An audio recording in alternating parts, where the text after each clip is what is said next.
mana shu o'yinda urushaman. O'yinda jang qilaman. Bu jangda menimcha normalni jang bo'lib, 3 raundda jang bo'ladi. Va birinchi raund, ikkinchi raundda chunki gap qoladigan jang bo'lmaydi. Chunki ikkovi ham baquvvat, fiziksal. Bu jangda oshnamga men har doim yonib turib, padishka qilib, omadini bersin, Saturn do'stimni. Kamil Karatini ham omadini bersin, nasib inshaalloh jangda vaqt ko'rsatadi. Nasib ertaga Xumarina 1-may kuni chiroyli zaryashli janglar bo'ladi. Menimcha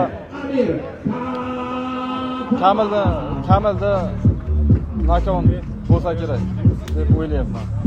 Oktagon 87 da jang qilasizmi? Raqibingiz ma'lummi? Endi hozircha ma'lum emas, endi nasib bo'lsa mana shu o'yinda urushaman. O'yinda jang qilaman nasib. Zaryashini boy bo'ladi. Muxlislaringizga nima degan bo'lardingiz? Muxlislarimga rahmat, mana shu qo'llab padishka qilinglar. O'zimiz o'zbek boyslarni, sportsmenlarni to'lqa gaz beringlar. Siz Kamilni nokautga uchrataman dedi. Buni necha foizda qila oladi deb o'ylaysiz? Endi odam qilgan ishni odam qiladi. Hamma masalan bu bitta o'dar ko'p narsani hal qilib qo'yadi. Kentak jaydari o'dar bitta o'dar desa hech gap emas.